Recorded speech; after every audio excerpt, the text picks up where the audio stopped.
हाँ जी, राधे राधे, जय जय श्री कृष्णा। मैं आपका आचार्य देव। अपनी चर्चा पर्वों को लेकर चल रही है। हमने पर्वों की श्रृंखला में अगला पर्व है भैया दूज, यम द्वितीया।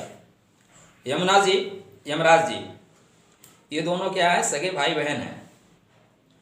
तो कथा ये कहती है कि जो लोग इस दिन यमुना जी में स्नान करते हैं, यमुना का जलपान करते हैं, उनको यमराज जी बोलते हैं कि मैं अकाल मृत्यु आपकी नहीं करूँगा, अनायास आपको नहीं उठाऊँगा, आपको बीच में बाधा नहीं पहुँचाऊँगा।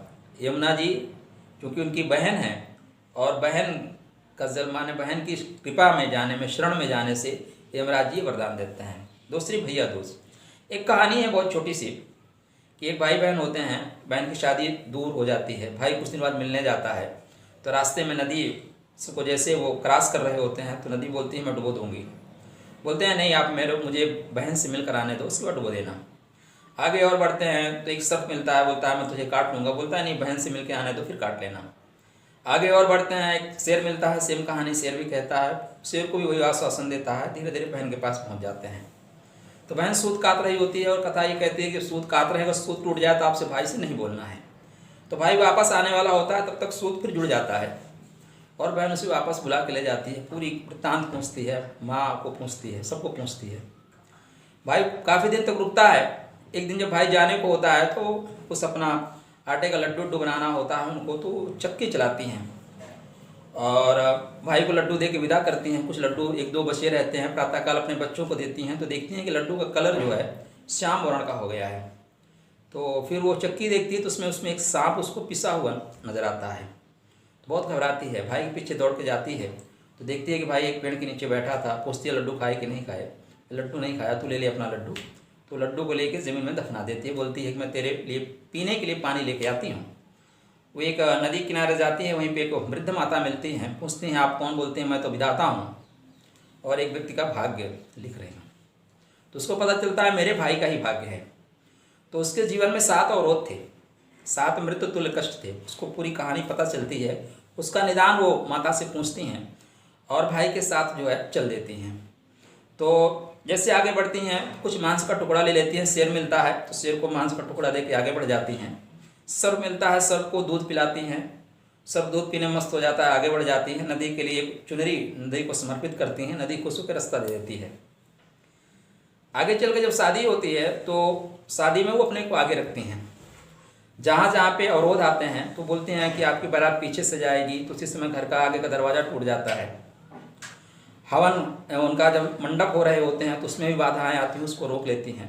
और अंत में जब पति पत्नी दोनों अपने रूम में जाते हैं तो बोलती है नहीं मैं आपके साथ ही सोऊंगी, क्योंकि उनको पता होता है कि परेशानी आने वाली है। जैसे वो दोनों सो गए तो एक सर्प निकला, तो सर्प को पकड़ के उन्होंने एक टोकरी में रख लिया। तो इस तरह करके 7 बाधाएं बहन ने भाई की समाप्त की। इसलिए जो ये पर्व है ना, ये पर्व बहन भाई की रक्षा के लिए करती है। एस्ट्रोलॉजी के लिए देखें, ज्योतिष के दृष्टिकोण से देखें, बहन किसके प्रतीक है? बुध की। अर्थात अगर आपने अपने बुद्धि चातुर्य का प्रयोग किया, आपने अपने बुद्धि को स्ट्रांग किया, तो आप अपने बुद्धि चातुर्य की वजह से एक बार नहीं 7 बार तक अपने मृत्यु को टाल सकते हैं। अगर आपने परमात्मा के विधान को समझ लिया कि हमें कौन से जगह क्या प्रॉब्लम आएगी, उस परेशानी से निदान क्या है। शेर के लिए हमने मांस इकट्ठा कर लिया, बुद्धि का प्रतीक। सर्प के लिए दूध ले लिया, बुद्धि का प्रतीक। तो ये आपका जो पर्व है ये बुध को स्ट्रांग करने के लिए है। बुध स्ट्रांग कैसे होता है? जिनके भी कुंडली में बुध प्रॉब्लम में है, नीच का है, अस्त है, शत्रु क्षेत्री है या सपोर्ट नहीं कर रहा है आपको, आप अपने बहनों को प्यार दे के देखो, बहनों को रिस्पेक्ट दे के देखो। पूर्व जन्म में आपने अपने बहनों को रिस्पेक्ट नहीं दिया, मान सम्मान नहीं दिया, उनके साथ चीटिंग की, इसीलिए इस जन्म में आपका बुध कहीं ना कहीं हैंग दोष में आया हुआ है, अस्त है या राहु से पीड़ित है या 6, 8, 12 में है या नीच का है। तो बहनें जो भाई के लिए कवच हैं, भाई के लिए कवच है, ये पर्व उनका है। तो आप उनसे चंदन लगवाइए, टीका लगवाइए, उनका आशीर्वाद लीजिए और अपने बुध को स्ट्रांग करिए। भैया दूज की कहानी यही कहती है। हम अपने रिश्तों को जोड़ें। क्योंकि आपके पास कितना भी पैसा हो, कितनी भी संपदा हो, अगर उनके उपभोग में आपके अपने आप के साथ नहीं है, सारी संपदा बेकार है। बैंक से ज़्यादा किसी के पास पैसा नहीं है, सर्वाधिक पैसा कहाँ है? बैंक में। तो बैंक को सर्वाधिक खुश होना चाहिए, लेकिन बैंक खुश नहीं है, ना तो अपनी खुशी व्यक्त कर सकता है ना दुख। आप इंसान हैं, आप ही अपनी खुशी और दुख दोनों व्यक्त कर सकते हैं। तो ये जो पर्व है लोगों से मिलने का है, रिश्ते जो टूट रहे हैं उसको कनेक्ट करने का है। अपनी बहनों से, अपने बुआ से, अपने मौसी से कनेक्ट करिए। अगर आप दूर रहते हैं तो इस दिन गाय को चारा खिलाएं। गाय को चारा खिलाने से भी बुध आपका इमिडिएटली स्ट्रांग होगा। तो बुध को आप ठीक करिए, अपने रिलेशन को ठीक करिए। दूर है तो एक फ़ोन कॉल करिए, आई मिस यू, मैं आऊँगा तो आपसे मिलने ज़रूर आऊँगा, ये वादा करिए। अगर ऐसा करते हैं तो इस पर्व की उपयोगिता आपके लिए अच्छी रहेगी। माता रानी आप पे कृपा करें। राधे राधे।